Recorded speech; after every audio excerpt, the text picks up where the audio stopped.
میرے عزیز، کچھ لوگ ایسے ہیں جن سے عذاب قبر ہوگا ہی نہیں۔ میرے رسول کریم صلی اللہ تعالی علیہ وسلم نے ارشاد فرمایا کہ جو اللہ کے رستے میں شہید ہو گیا، یہ سنن نسائی میں موجود ہے، اسے عذاب قبر نہیں ہوگا، بلکہ ایک حدیث میں تو فرمایا حساب کتاب ہی نہیں ہوگا، اللہ بغیر سوال جواب کے جنت عطا فرما دے۔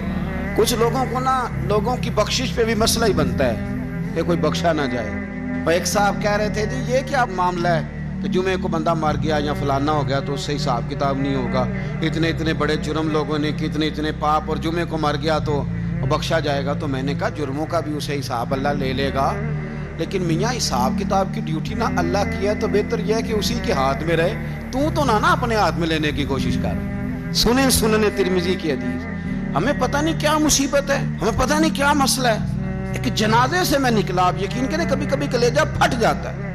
میں ایک جنازے سے نکلا تو میرے ساتھ ایک بندہ جنازہ پڑھ کے نکلا تو کہنے لگا جی پیر صاحب دیکھیں آج کتنی دنیا آئی ہے، حالانکہ جو بندہ اس طرح کا تھا، اس طرح کا تھا، اس طرح کا تھا۔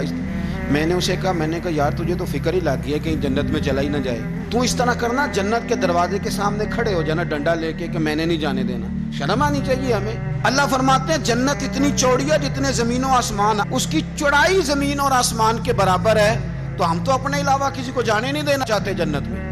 اور بس کریں، جنت خدا کا فضل ہے، اور اللہ فرماتے ہیں میرا فضل میں جسے چاہتا ہوں عطا کرتا ہوں۔ یہ سنن ترمذی کی حدیث، اور اس کے راوی حضرت عبداللہ ابن عمر رضی اللہ تعالیٰ عنہ، نبی پاک علیہ السلام نے فرمایا جو مسلمان جمعے کے دن یا جمعے کی رات کو فوت ہو، اس کو اللہ تعالیٰ قبر کی آزمائش سے محفوظ رکھتا ہے۔ جو جمعے کی رات فوت ہو جائے یا جمعے والے، یعنی جمعے رات اور جمعے کی درمیانی رات چلا جائے یا جمعے والے، تو اللہ اسے عذاب قبر سے۔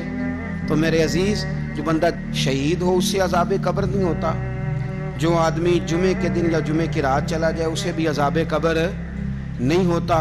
اور میرے رسول کریم صلی اللہ تعالی علیہ وسلم نے فرمایا جو بندہ ایک دن اور ایک رات، یہ حدیث صحیح مسلم میں، سنن ترمذی میں، مصنف عبدالرزاق میں موجود ہے، ایک دن اور ایک رات اللہ کی رضا کے لیے اسلامی سرحد پہ پہرا دے۔ میں اور آپ سوئے ہوئے ہیں، لیکن وہ لوگ جو فوجی بارڈروں پہ کھڑے ہیں، دیکھو مدینے والے محبوب کس کس پہ کرم فرماتے ہیں۔ ساری عمر نہیں، 24-25 سال کی سروس نہیں، فرمایا ایک دن اور ایک رات اللہ کی رضا کے لیے جو اسلامی سرحد پر پہرا دے، مسلمانوں کو کافروں سے بچائے، رب اسے عذاب قبر نہیں دے گا، اسے اللہ تعالیٰ اپنے فضل سے معاف فرما دے۔ ایک رات اور ایک، آپ کیا سمجھتے ہیں کہ ان فوجیوں کی کوئی چھوٹی شان ہے؟ ان کا کوئی چھوٹا مرتبہ ہے؟ ایک دن اور ایک رات اگر یہ پہرا دیں تو اللہ انہیں اتنا انعام عطا کرتا ہے۔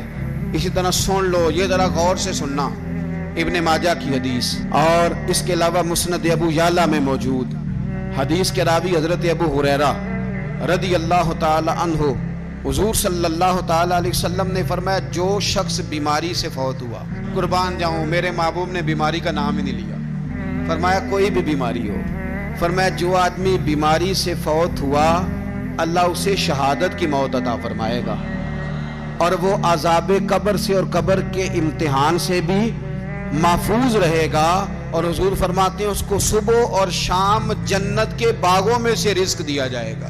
جو کسی بھی بیماری سے مرا، یہ لوگ بیماری سے مر رہے ہیں تو لوگوں نے اچھوت سمجھ رہے ہیں، اچھوت، یہ اچھوت نہیں ہے، اس لیے کہ لوارث نہیں، یہ خدا رسول کے ماننے والے ہیں، تم انہیں اچھوت کہہ رہے ہو، اور مدینے والے رسول انہیں شہید فرما رہے ہیں۔ حضور نے فرمایا جو بیماری سے مرے شہید ہے، وہ قبر کے عذاب سے محفوظ رہے گا اور جنت کے باغوں میں سے اللہ رزق دے گا۔ لوگ کہتے ہیں دیکھو جی بڑا تانگ ہو کے دنیا سے گیا ہے، تو اس بندے کو بھی عذاب قبر نہیں ہوتا۔ اسی طرح جو بندہ سورہ ملک پڑھتا ہے، سنن ترمذی میں حضرت ابن عباس سے روایت ہے کہ حضور صلی اللہ علیہ وسلم کے ایک صحابی نے ایک جگہ خیمہ لگایا تو وہاں سورہ ملک پڑھنے کی آواز آتی، کوئی بندہ پڑھنے والا نظر نہیں آتا تھا۔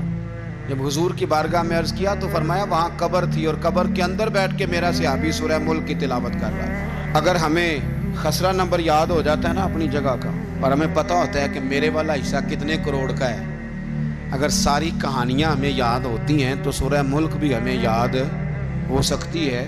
موبائل پہ اس کو ریکارڈ کر لیں، پھر اس کو سنیں، کبھی بھی سورہ ملک میں، اور ہمارے سلسلہ عالیہ میں تو سورہ ملک وظیفہ ہے، ہمارے الوظیفۃ الکریمہ میں اعلیٰ حضرت نے لکھا ہے کہ رات کو سورہ ملک اور سورہ یاسین کے بغیر سونا نہیں۔ سورہ ملک اتنی شاندار سورت ہے کہ نبی پاک صلی اللہ علیہ وسلم نے فرمایا یہ قیامت کے دن اللہ کی بارگاہ میں ناز سے جھگڑا کرے گی اور کہے گی اے اللہ، یہاں تو میرے پڑھنے والے کو جنت عطا فرما یا مجھے قرآن پاک سے علیحدہ کر دے۔ تو رب کریم پھر اپنے فضل سے پڑھنے والے کو جنت عطا کرے گی۔